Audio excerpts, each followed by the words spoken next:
بسم اللہ الرحمن الرحیم۔ السلام علیکم، میں ہوں افتخار اور آپ دیکھ رہے ہیں news entertainment and food channel. دوستو، آج میں بنا رہا ہوں سرسوں کا ساگ، سردیوں کی سوغات۔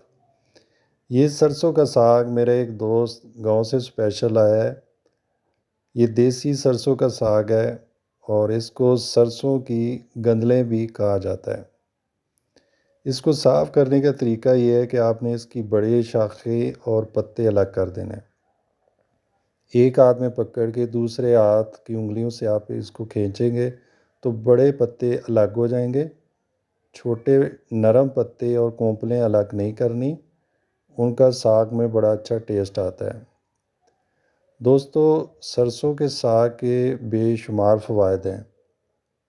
اس میں آئرن، میگنیشیم وافر مقدار میں ہوتا ہے، جو آپ کے ہارٹ کے لیے، خون کی کمی کے لیے یہ بہت مفید ہے۔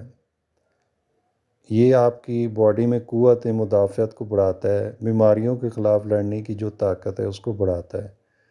ہر ڈاکٹر، ہر صحت مند انسان اور مریض کو ہر بیماری میں یہی ایڈوائز کرتے ہیں کہ آپ سبز پتوں والی سبزی کھایا کریں، اور سرسوں کا سبز پتوں والی سبزیوں میں پہلا نمبر ہے۔ اور ساگ جب بھی آپ لیں تو وہ چیک کر کے لیں، ساگ بالکل تازہ اور فریش ہونا چاہیے، اور بہت زیادہ پرانا پکا ہوا ساگ نہیں لینا، اس کا ٹیسٹ اچھا نہیں آئے گا۔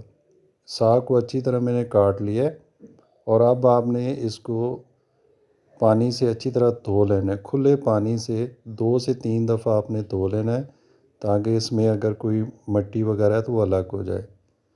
اب یہاں پہ میں نے ایک مٹی کی ہانڈی لی ہے۔ اب دیسی سرسوں کا ساگ ہے تو اس کو دیسی طریقے سے ہی پکانا چاہیے۔ مٹی کی جو ہانڈی ہے اس میں اس کا ذائقہ اور دوبالا ہو جائے گا۔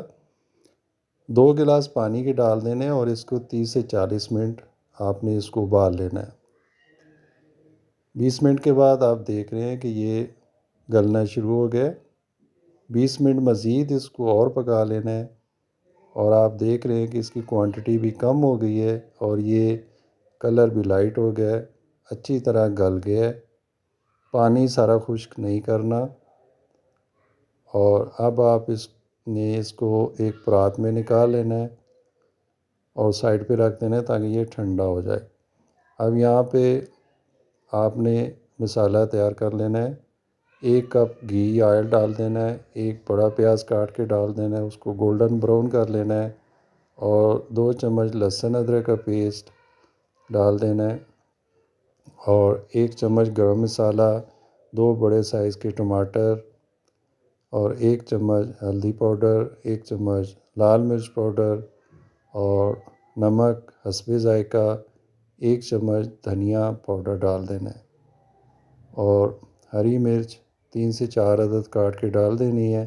مسالے کی اچھی طرح آپ نے بنائی کرنی ہے، اور اس میں پانی ڈال دینا ہے تاکہ یہ ٹماٹر اور پیاز اچھی طرح گل جائے اور آپ کا مزیدار مسالہ تیار ہو جائے۔ مسالہ تیار ہو چکا ہے۔ اب ساگ جو ابال کے رکھا تھا وہ بھی ٹھنڈا ہو گیا ہے۔ اس کو ہاتھ کی مدد سے آپ نے نچوڑ لینا ہے تاکہ اس میں جو پانی تھوڑی کڑواہٹ ہوتی ہے وہ نچڑ جائے، اور پھر آپ نے اس کو پکانا ہے۔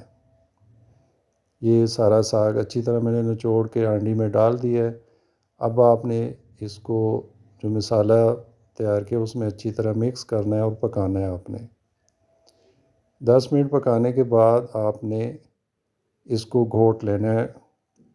یہ لکڑی کا، یہ اکثر ہر گھر میں ہوتا ہے، اس سے آپ نے ساگ کو اچھی طرح گھوٹ لینا ہے تاکہ یہ اچھی طرح گل جائے اور یہ نرم ہو جائے۔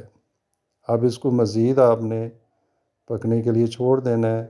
دوسری طرف میں نے ایک فرائی پین لیا ہے، اور اس میں تڑکے کے لیے تیاری کر لینی ہے۔ یہاں پہ 6 سے 7 لہسن کے جوے، اور 3 سے 4 عدد جو ہے وہ ہری مرچ، اور 1 چمچ زیرہ پاؤڈر ڈال دیا ہے، اور اس کا تڑکا لگائیں گے ہم ساگ کو۔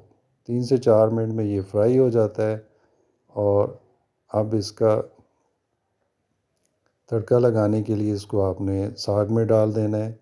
اس کا بہت ہی اچھا ٹیسٹ آتا ہے۔ لہسن صحت کے لیے بھی مفید ہے اور اس کی بہت ہی اچھی خوشبو آتی ہے۔ جو سرسوں کا ساگ ہے اس کا مزہ اور دوبالا ہو جاتا ہے۔ اب آپ دیکھ رہے ہیں کہ اس کو مزید میں نے 20 منٹ اور پکا لیا تھا۔ اب یہ اچھی طرح پک چکا ہے ساگ اور کھانے کے لیے تیار ہے۔ اب آپ اس کو مکھن کے ساتھ اور جو دیسی مکھی کی روٹی ہے اس کے ساتھ کھائیں، بہت ہی مزہ آئے گا۔ Thank you for watching.